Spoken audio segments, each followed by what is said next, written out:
Nathan's the founder and executive director of the nonprofit I'm From Driftwood, which you'll be hearing about today, which is an online archive of first-person LGBTQ stories.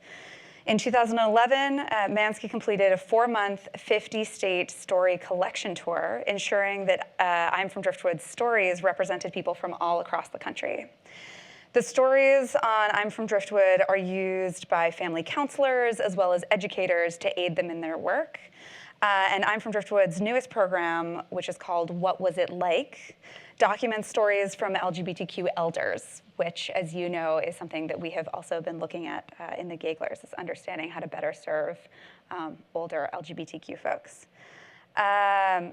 Manske grew up in Driftwood, Texas, hence the name, I'm From Driftwood, where one of his weekly chores was burning trash in a burn barrel, which I really want to hear about.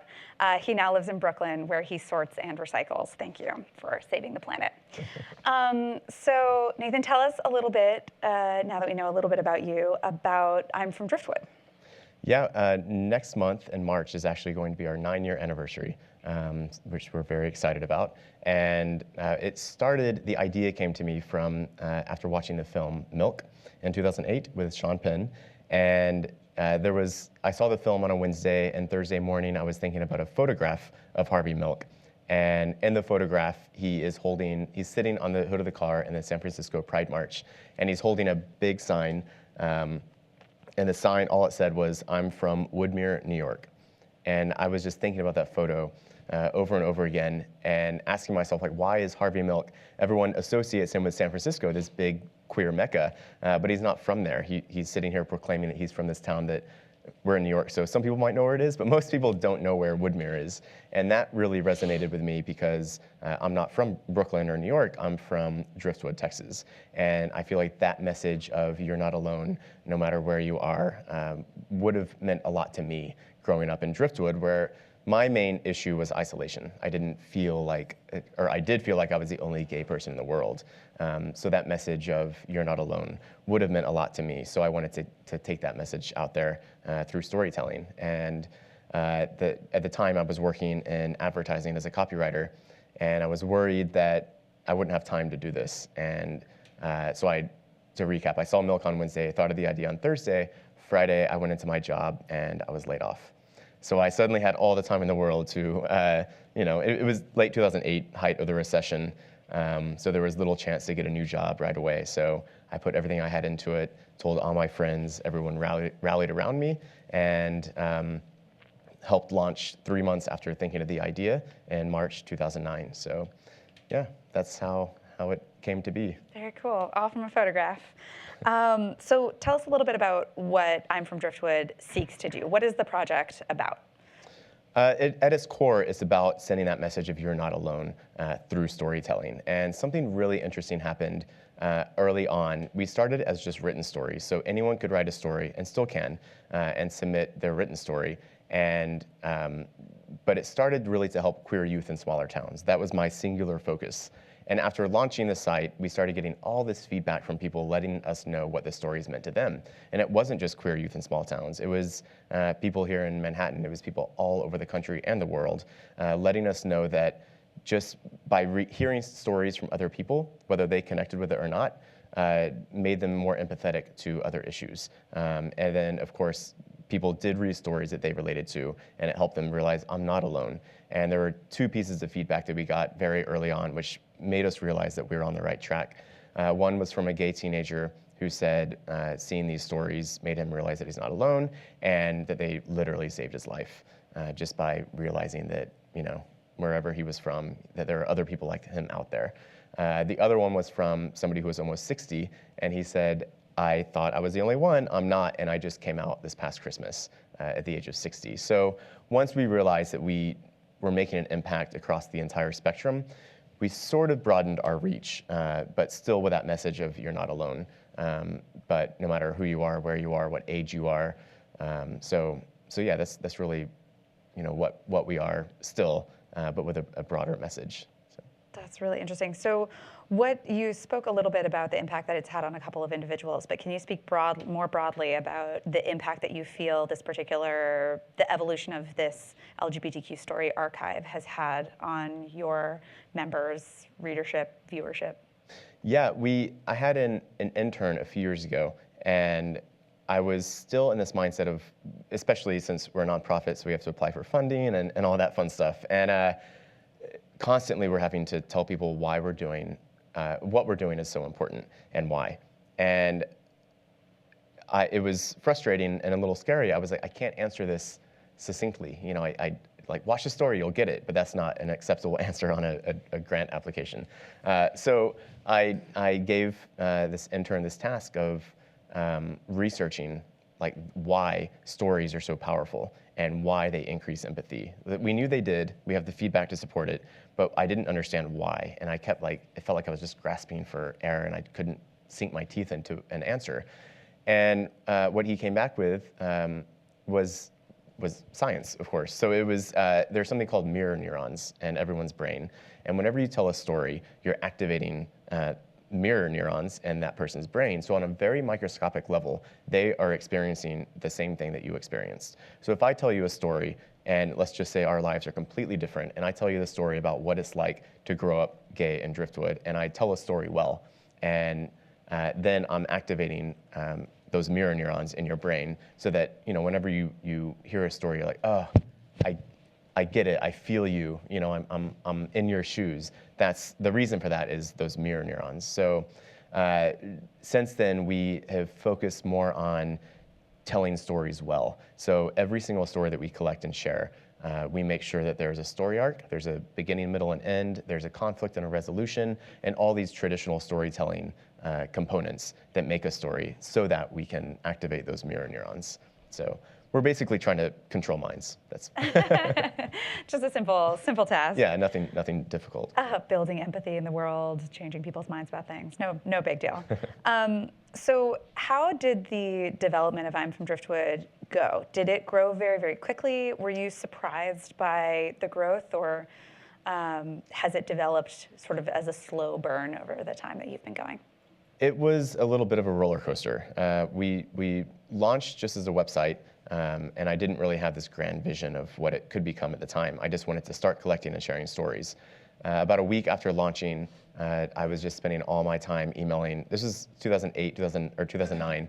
Like everyone had a blog at that time. You know, it was a blog-heavy time on the internet, and there were a lot of LGBT blogs, and I was just emailing every LGBTQ blog that I could find, and a lot of them started picking it up and sharing it, and we just got a wave of stories. And soon after that, I had a friend in Philadelphia. His name is Marquise, and I had this idea of a little PR video I wanted to do in New York. I was going to walk around the city with a whiteboard and have people write where they're from, just to like get the idea out there again, and another nod to that photograph of Harvey Milk. And he would visit New York frequently, and I told him this idea, and he was like, oh, I'm into it, but how about we have people tell you a story, and I'll film it and edit it? And I was resistant to it. I was like, that's not my idea. My idea was this PR video that I want to like send out, like to help me in this outreach, you know. And but he was like, I'm not interested in that, like this, you know. So there was a little, you know, and I was like, okay, let's do some I don't know, video stories. And he came to New York. We filmed 2 of them, and they not only were a hit, they are now the focus of what I'm From Driftwood is today, which are these weekly video stories that we publish every Wednesday. So it was all because of Marquise, who's now a board member. I was like, oh, nice. You have really good ideas. And so actually, do you want to watch a video story? Yeah, let's do it. So we've got a couple of videos here for you to see. So let me make sure my clicker is working. There we go.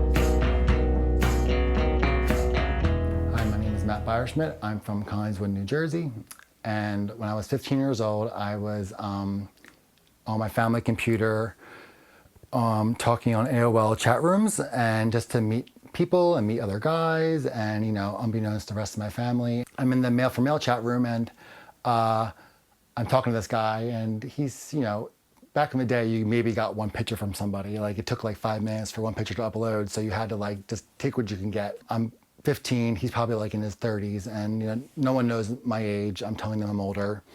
But this guy's very eager to meet me and very, just kind of give me negative vibes. But I'm desperate to meet somebody. I want to just have a connection with somebody, and so I just have a really weird feeling about him. So before I go to meet him, I literally have to like sneak out of my parents' house, and I take a kitchen knife with me just to like be safe. And I thought that would it was one of those old like 80s wood handled kitchen knives that wouldn't like cut a carrot, but I thought it would kill somebody. So I take the kitchen knife, go back to my room, and I sneak out my first story window, hop to the ground, and I walk about a half mile to this river near my parents' house. Told the guy what I was wearing, and we agreed on the time to meet, and no cell phones, so we have to tell them, I'll meet you at this time, and you just go down there and wait. So he picks me up, and we drive to this I think one of the parking lots along the river, and it's dark, and I'm not really into him, but he's not hideous, but just not really into him, and he's into me, and I've already come all this way, and so I feel obligated to do something. So I end up fooling around with the guy, and I was a little nervous, but ends up that we end up fooling around maybe 10 minutes, and afterwards I get out of the car immediately, and I just start heading home. I don't know if it was that night or the next night, but I'm online again, and I get an email from him saying it was nice to meet you. You seem like a nice guy, and you forgot your knife in my car, and I just was mortified, but also didn't really care because I was petrified at the time, and glad I brought it. So flash forward to a few months later, I'm back in South Jersey, Mail for Mail, chatting with people, and I've been chatting with this one guy for a while, one kid for a while. I remember his screen name was Keg Killer, and I was Blue Swoosh, 81, that's my birthday, and Nike was Swoosh. But I ended up, we chatted for a while, and I had a feeling he was legit and real, and the way we chatted about stuff, I knew he was my age, lived nearby, and I really wanted to meet him, but he did not want to meet me. He was very skeptical about it, very scared about it. But he actually dropped where he worked randomly in conversation one time.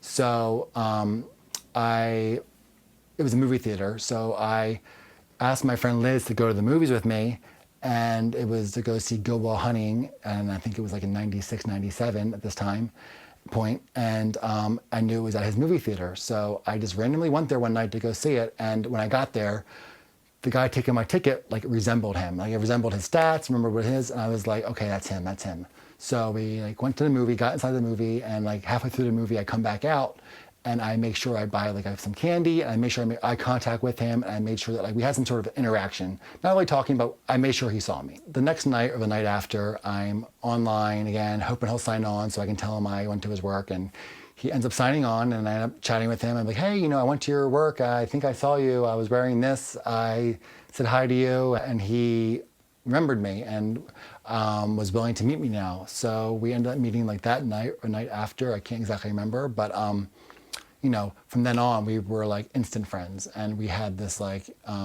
was my first gay friend ever I made, and we had so much in common. He lived right near me. He was in high school too, and I had my first gay friend that I could do anything with, and we ended up just going to the city, experiencing everything together for the next 10 years, and it was something that I didn't know I needed until I had it. When I found Jeff, I was able to be myself, be honest, just be me. When I was 15, I had to find people online because in 1996 there wasn't anything else. But I think today, I think it's important to have safe spaces where young queer youth can go meet other people like them, so they're not putting themselves in these weird predicaments like I was, meeting a complete stranger down by the river with a knife. That's not it's funny now to think about it, but it's also really scary, and I don't want anybody to be in that position, So I think anybody who's young in the closet, or not even in the closet but still needs allies, they need to find safe spaces near them. You need that. You need people like you going through the same thing as you, so you can make mistakes with them, learn from their mistakes, and and help each other out. It's important.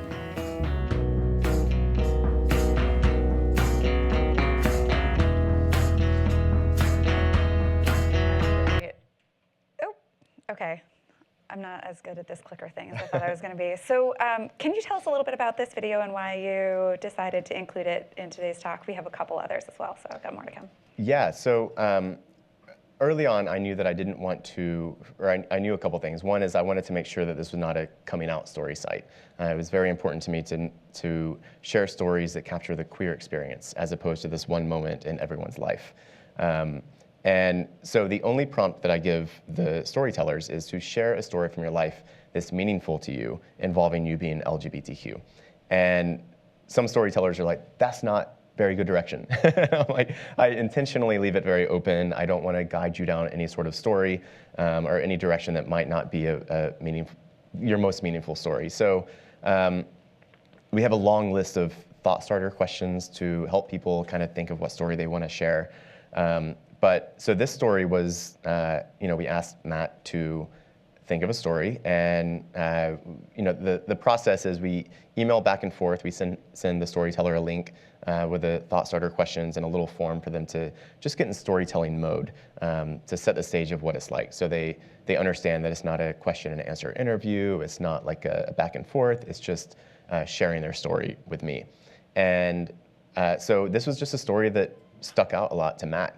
And so that's really, so he shared it, and we loved it, and actually that reminds me of another really valuable learning experience that I had very early on. It was about probably 3 weeks after launching the website, so it was very new, and I was very inexperienced and very protective of I'm From Driftwood. I was like, it has to be perfect, and all this stuff, and but the only guidelines I had were it has to be a story, and it has to be like grammatically correct. Like it was very, very loose.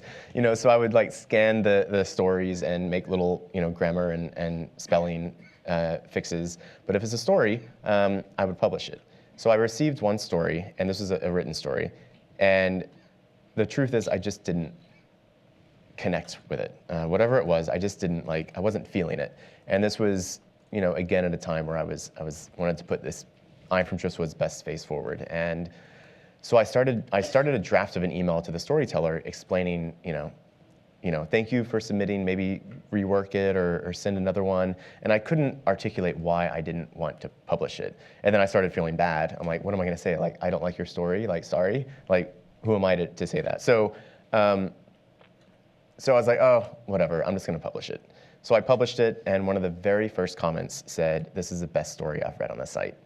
And I'm so glad that I learned that early on, because the reason it didn't connect with me is because I didn't need it to. I have my life and my experiences and my history, and that story, I didn't need that story, but other people did. So it allowed me to really remove myself and my personal experiences from I'm From Driftwood. And so whenever people come up with a story like Matt, that was a meaningful story to him.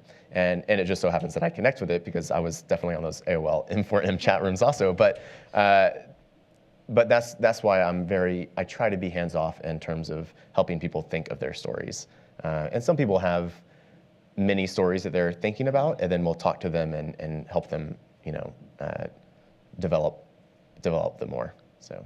Yeah, I think it's really fascinating in an archive like this, the diversity of experience that you find.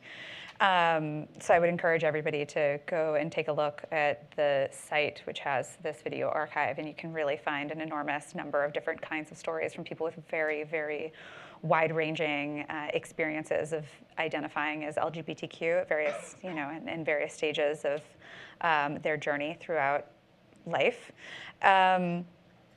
But I'm curious also if you saw some recurring themes. Did you have certain things that kept circling up for you that even as you were stepping away from being personally invested in or connecting with every story, did you find that interesting things were popping up over and over again?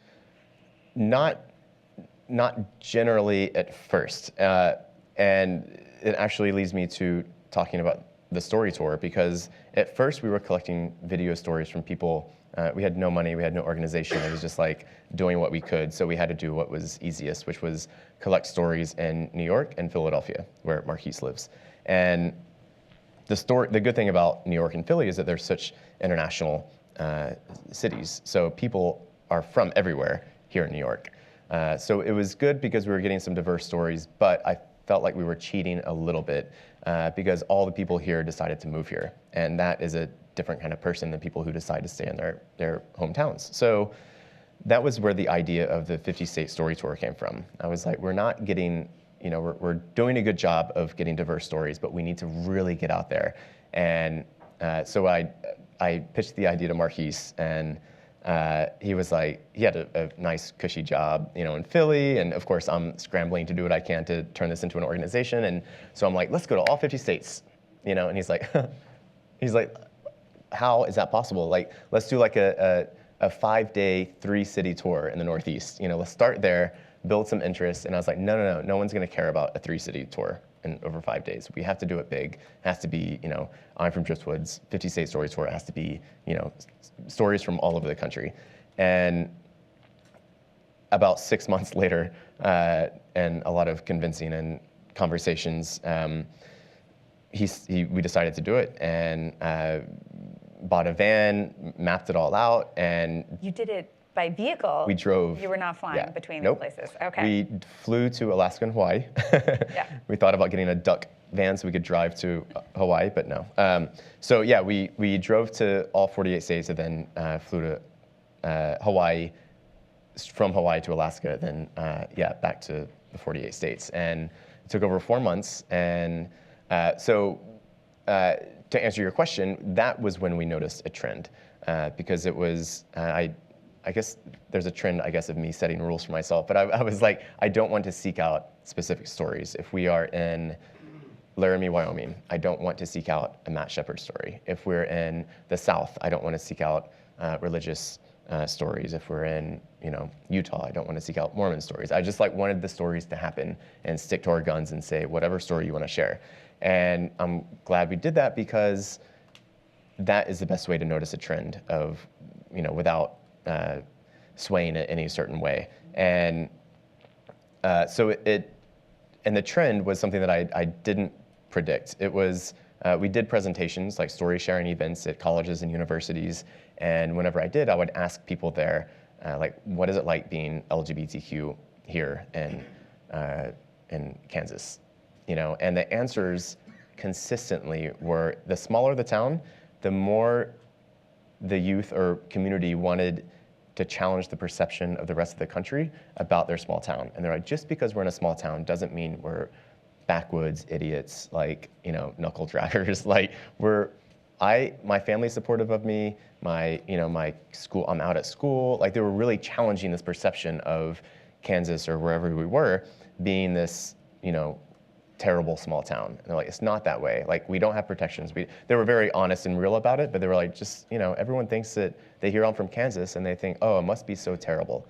And there are rooms for improvement, but it's not this terrible place to be. And then the opposite was true in the big cities, the same, but opposite. So we were in West Hollywood at the LA Center. And it's West Hollywood, the gayest of the gay, and all these, there was probably 18 to, or maybe even 16 to 24, a youth group had a meeting and we shared stories. And I almost didn't even ask, because this is beautiful, there's so much money behind it in their center, and it was new and renovated. And but I was like, I should ask. I was like, what's it like being, LGBTQ here in West Hollywood, And all their hands shot up, and they're like, just because we're in West Hollywood doesn't mean it's easy. And I don't live in West Hollywood, I live with my parents. I had to sneak out to be here. They don't know I'm gay. My friend was kicked out. So it was the same idea of challenging a perception of what the world sees them as, and kind of turning that on its head. And basically everyone was saying, we're unique. There's not a broad stroke that you can paint for our town or city. And but they all wanted, it was pay attention to us, not our town or city. So that was the biggest trend I saw on the story tour. That's really good to hear. I'm glad that was the trend and not something, worse or more difficult. Yeah. Yeah. Good to hear that people were able to challenge their perceptions of their small towns. As someone who grew up in a relatively small town in the middle of New Mexico, which at the time was probably also a place in which people would imagine it being not particularly LGBTQ friendly, actually didn't want to challenge those perceptions so much because I think that at the time it was still a pretty difficult place to grow up. But I can understand the impetus to try and give a real understanding for folks who don't live there of what it's actually like to be from that place as an LGBTQ person. So yeah, I feel like there's a balance. Like people are like, yeah, like there's pride. It's like, I'm from here, I like it, I love it. There's some issues, but hey, it's not, it's not all the way one or the other. There is a balance, and yeah. That's great. At what point did you start to have an understanding of where you needed to broaden out your demographics? So you were talking in particular about looking at the stories of older LGBTQ folks who are, it's often a part of our community that can be either not properly cared for, not properly highlighted, or sometimes even silenced in a variety of ways. So using that as an example, sort of where was the fork in the road where you realized that broadening demographics would be really helpful? Pretty early on, we knew that we wanted to make sure that the stories represented the diversity of the community, which is, I mean, there's no community more diverse than the LGBT community because we're every part of every community. So it was always a focus, but it wasn't until so the process is we help storytellers come up with a single story to share from their life. And what would happen whenever we would get a story from somebody who's older is that we would, work with them on the phone and figure out a single story, and we would show up to film. And, let's say, for example, the story is about, they found love at age 50. But then we show up with the cameras and they're like, when I was 14, and I was like, what? Like, wait, we're looking at my notes, like listening, and they try to cram in their entire life into the story. And we try to keep the videos about 5 to 6 minutes, because we want to make sure people watch them. And if we upload a 25-minute video, like it's unlikely people are going to watch the whole thing. So there's this balance of needing to have shareable and viewable content while making sure that we respect the storyteller and the story they want to share. So with elders, we were just like, then we felt bad because we'd published their story and they're like, what about this and this and this that I talked about? And we're like, it's just, it was too long. We don't think people would watch it. So they would be a little sad by that. And we feel like we let them down. So we wanted to come up with a way to kind of have this compromise of like, what can we do to, and also elders no one in the community ever will see as much history and change in the community as our elders right now.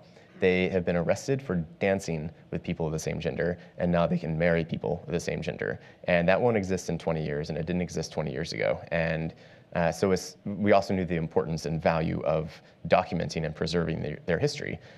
So we came up with this new program called What Was It Like? And it's specifically stories of LGBTQ elders. And the way that program works is that instead of having them share one story, we help them figure out 6 to 8 individual stories in their life. So it's still, every story has an arc, every story has an individual conflict and resolution, so then we can share them individually, but it also gives them the opportunity to share their whole life, but still through individual stories. So we launched that about 1.5 years ago, and it's been incredible. It's the content has, I mean, we talk a lot, like, behind the scenes, but, even Damien, my colleague and the videographer and editor, he says, the stories from elders they're just better. I mean, because they have there's such different history, and, younger people have fewer stories to choose from. So it's really been just an incredible new program that we're happy with. And we have a story from an elder if we're ready to watch. Yes. We're gonna have to skip. We're gonna have Alexa's. to skip? Yeah. Okay, so give me just 1 second to do my clicker. There we go. There it was. Here it is. All right.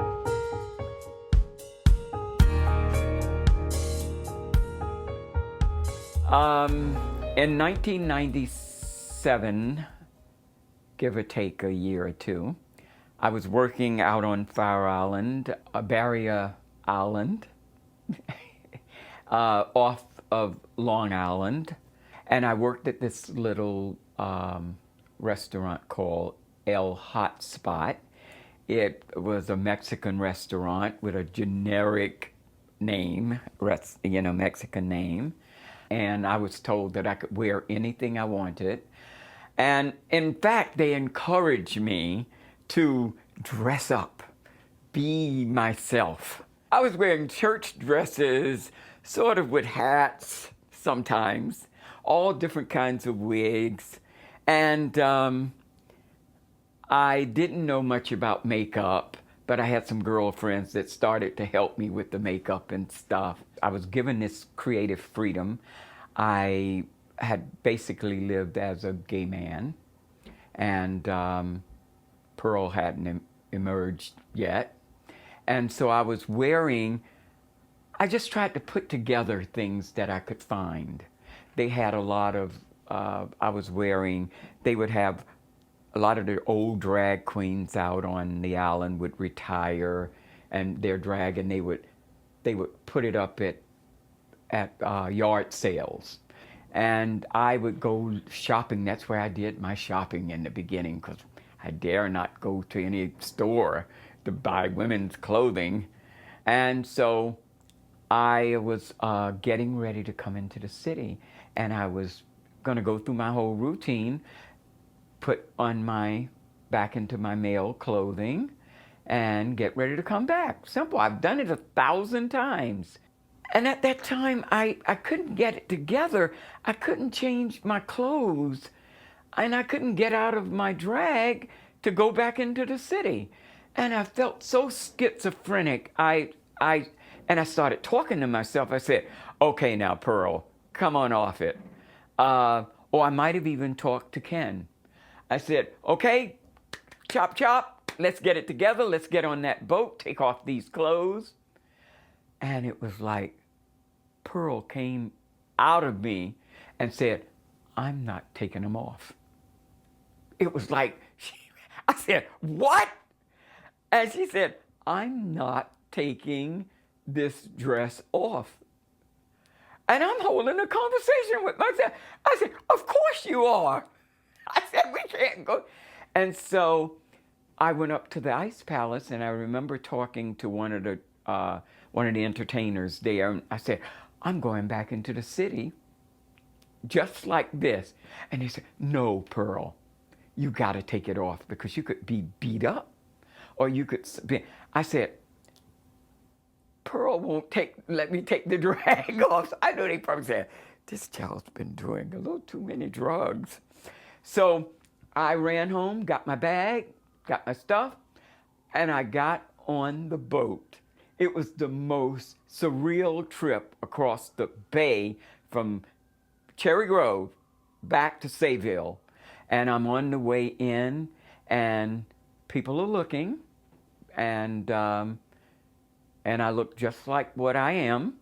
And I go in, and I remember walking through Penn Station, and I'm in a flowing something, and people, and when I looked, like in my wake, you know how you walk past somebody, and if you look back real quick in your wake, there's all these people staring, like, what? And I get on the subway, and I catch the train on back down this way. Now, it's getting ready to just throw everything out that I thought I was. A gay black man living with HIV. And now this new something has emerged that was peeking out all the time. Pearl was there. She didn't have a name, but she was there. Everything up to this point had led to me being true to myself as a transgendered woman. And at that point, I had no idea what that meant. Because for the next 16 years, and it still continued today, it's been a journey. And I wouldn't trade it for the world.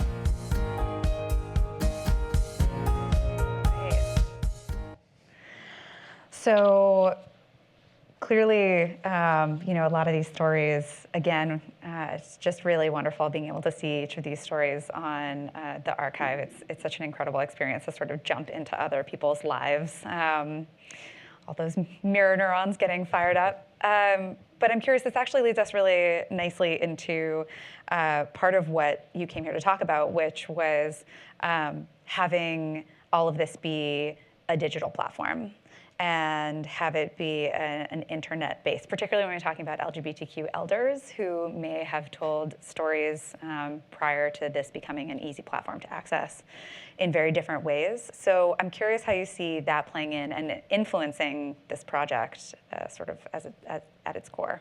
Yeah, I mean, it simply wouldn't exist if we weren't in the internet age right now, and without YouTube and ways to share all these stories, because our focus has always been on getting these stories out to a home in Idaho somewhere. Like that's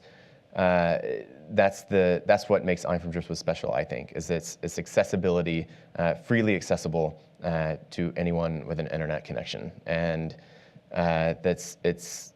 that's what's special about it. I mean, we look at our analytics, and most of our views do come from the bigger states, but just knowing that they've been seen from every country in the world, and it wouldn't. I mean, I can't understate it. It wouldn't exist without where we are today with the internet. So it's and the name itself is like it's town focused, geography focused. It's really all about getting our stories out there. That said, there is an element of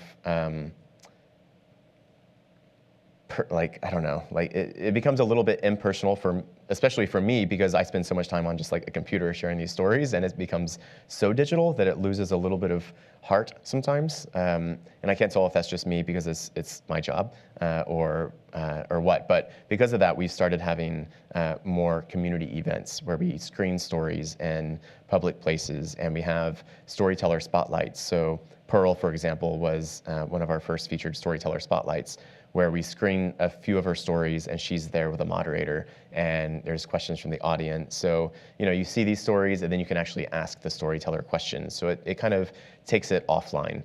So as much as we're focusing on online, we're now, I think, maybe as humans in general, like we've been so focused on online and digital and phones. Now we're like, wait, I missed this like personal connection, and we're kind of like correcting that a little bit.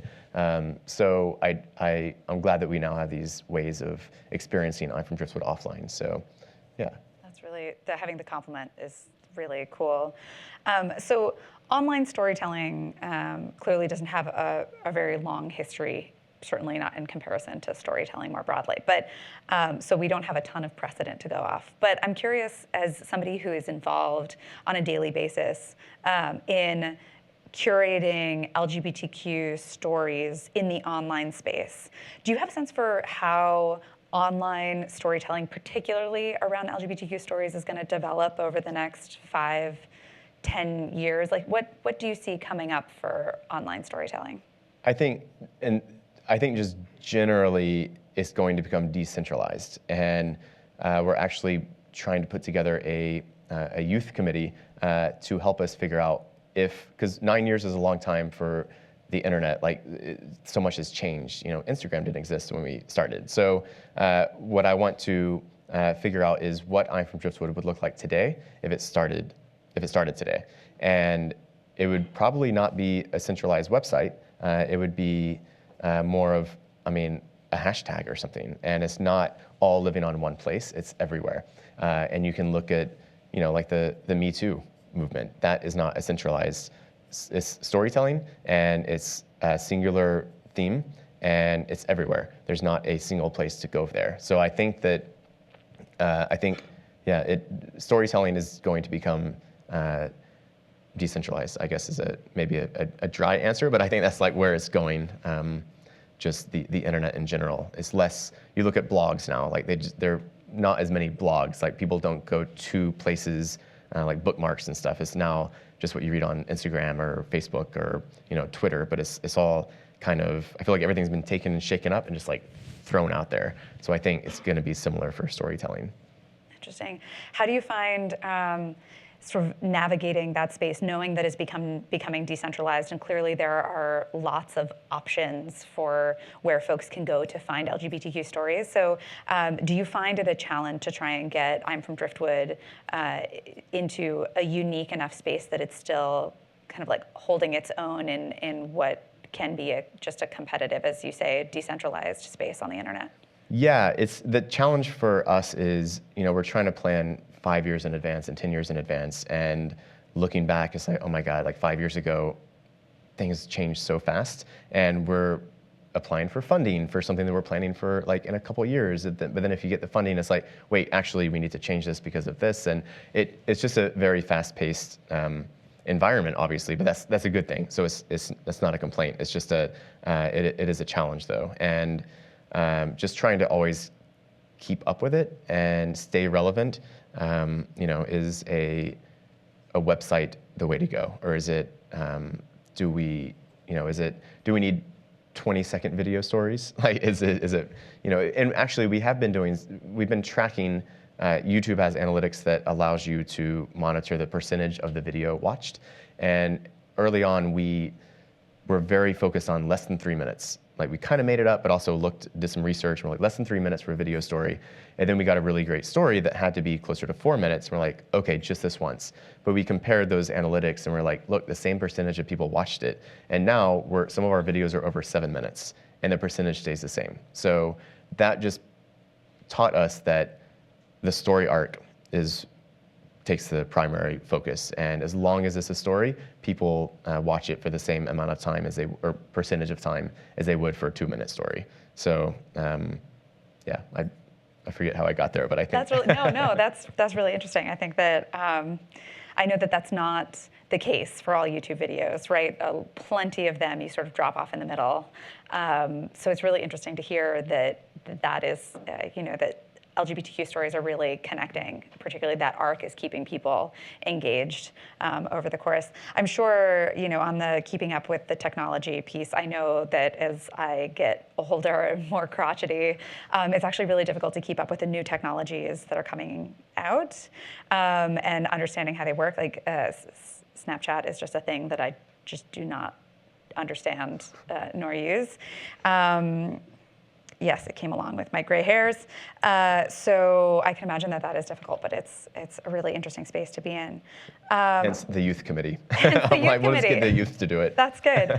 So I know that we had one more video we want to show, which we certainly can. But before we jump into getting some questions from the audience and certainly showing this last video if we'd like to, I just want to make sure that we touch on how groups like ours, so the Gaglers is Google's LGBTQ employee resource group, and how groups like the Gaglers, as well as other LGBTQ community groups or organizations, can become involved with a project like this, either with the option to contribute or help spread the word, et cetera? Yeah, there are so many ways. We're a very small organization, and we have very big goals of what we're trying to do, and it's just me and Damien. So one is share your story. From what I've heard, it's a good process. It's a learning process. You learn about storytelling.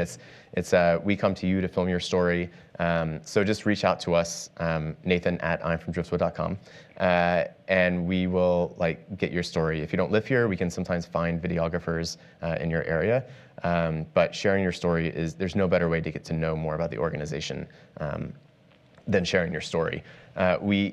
We have community events, we have volunteer opportunities, we have this youth committee. So if you're knowledgeable on all these new, we need help with Instagram, and also it's just time.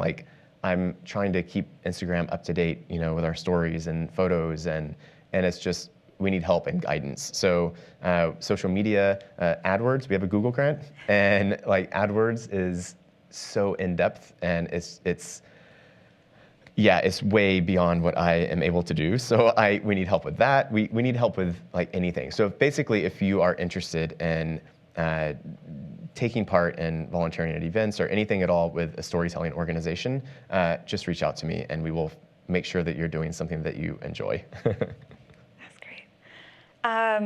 I think that in the interest of time, we might open it up now for Q&A. Unless there was anything else that you wanted to touch on before we jump into some audience questions? No, sounds great. Okay, great. Does anybody have any questions? Yes, Jessa. Hi. The mic.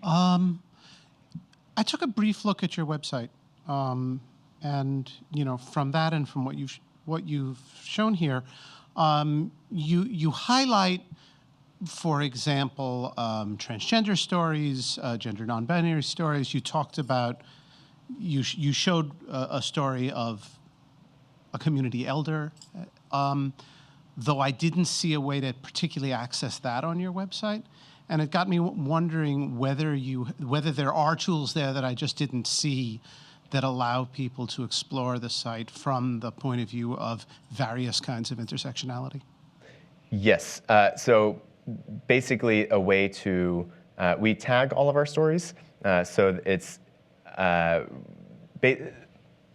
have like a traffic jam in my mind of like what I want to say. So we are working on a new tool right now, which we need help with from smart developers and coders and all that stuff that we don't know how to do.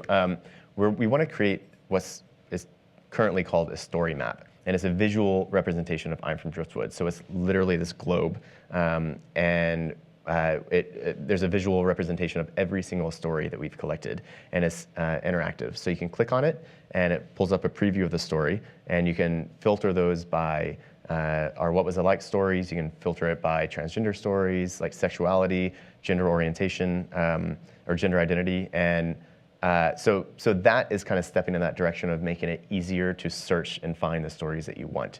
The website itself right now is not ideal for that. You can go to the search bar and type in, like New Mexico, and all the New Mexico stories will come up. But it's not perfectly there yet. But the story map is my answer for all that, because then you can search for anything, and it's right there. You see like this globe, and it pulls up all those stories, and you can zoom in and see. It's really cool, but we have to get it to a place where we can publish it, and it's not quite there yet.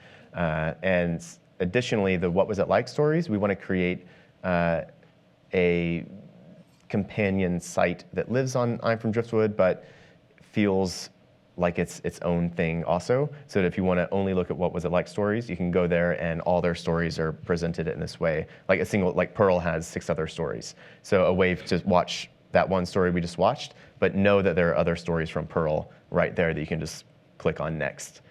So yes, we need help with website development and that story map. So reach out. Yeah. Did that answer your question? Yeah. Okay, great. I also want to note that Googlers who are either watching this video or here in the room can, in their own personal capacity outside of work, certainly offer their stories to I'm with Driftwood, and we're happy to help connect you as volunteers with Nathan in order to get those stories up, if that would be something that would be of interest. Does anyone else have any questions for Nathan while we're here? Yeah, Raheem, if you don't mind just popping up to the mic so we can capture you. Hey, Nathan, my name's Raheem. Quick question. So you said you host sometimes on-site events to help with the cause. I want to know, so how do you decide like what type of events to help like build community? Where did you go for those resources, or do you just kind of develop that yourself, or? Yeah, we basically just we knew that we wanted to take it offline, and we've been operating for 9 years, and we know that we have a lot of supporters and fans because whenever we have fundraisers, people show up. So, but that eliminates a lot of the rest of the community who likes I'm from Driftwood if you have to pay $100 to go to a fundraiser. So we wanted an option for anyone to participate and come and be part of the I'm from Driftwood community. So all of our community events are free, and typically they're like happy hour times at bars and more generally community spaces. And so and later in March we have our anniversary party at Stonewall upstairs. In April we have a storyteller spotlight at Club Coming.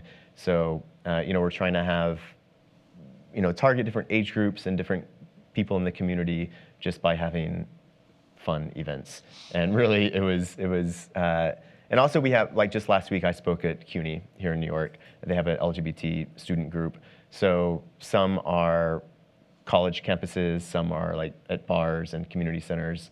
We had an event at the center several years ago. So yeah, so really the objective was to take it offline and get all these people who know about I'm From Driftwood together in a room as opposed to just commenting on Facebook or whatever. Okay, yeah. I see what you're saying. And last question, so how do you keep them coming back? It depends on like people to go to the events. Our newsletter and good drink specials at the bars and but really we had an event, the last one that we had featured, his name was Robert Richards, and he just had, it was a What Was It Like storyteller. It was one of the most just incredible experiences, like seeing him watch his stories. He had not seen them, and we published it over a year ago. So we got to see him watch his own stories, and at one point he was like, wait, stop. It was about a former lover. And he was like, stop, I can't. And then the moderator asked some questions and they talked about it. And he's like, okay, I'm good. Let's finish the video.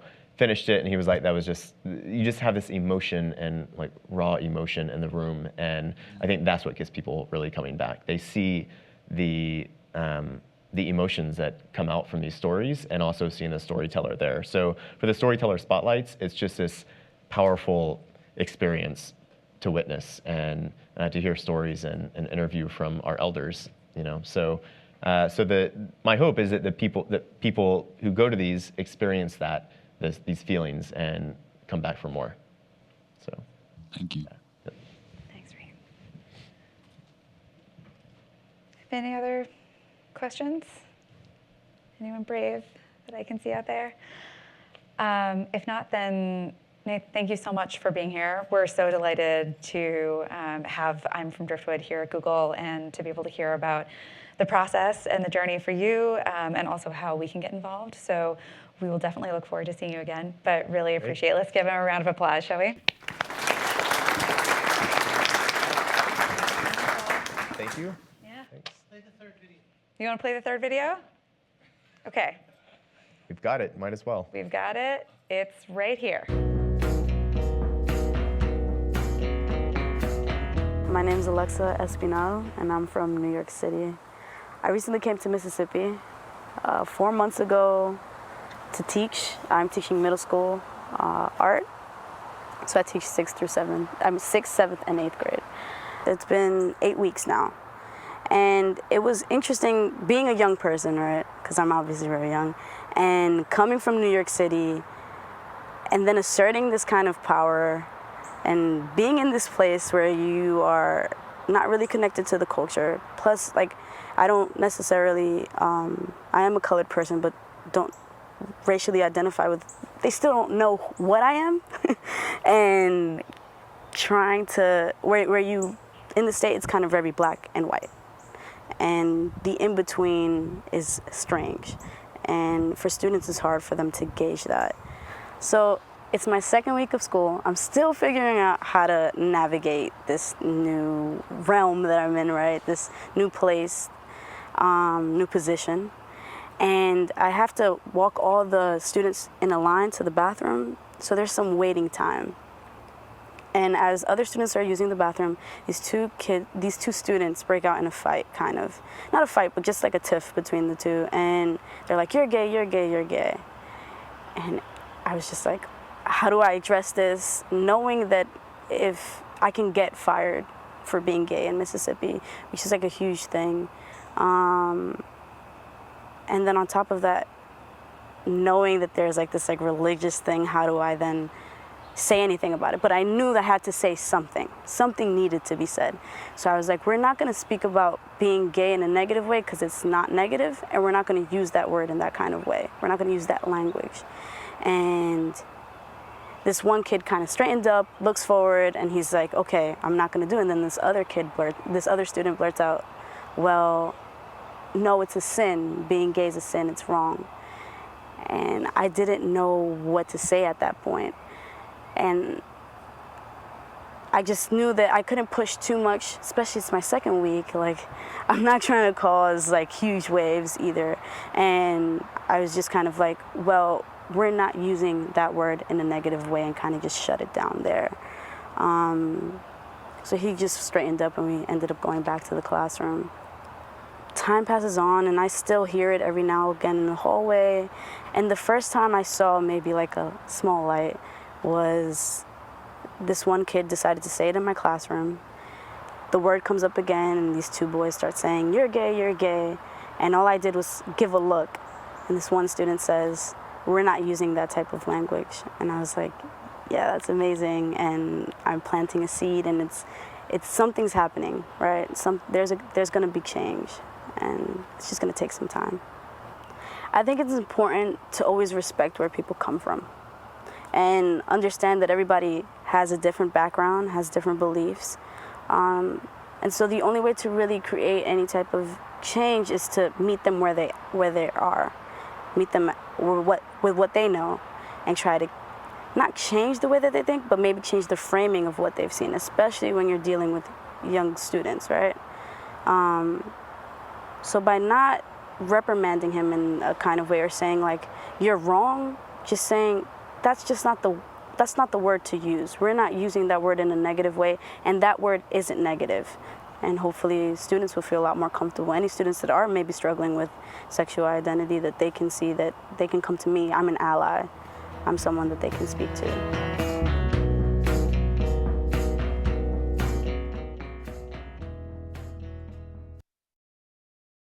So much, all. That was a nice way to end. Thanks, everyone. All right.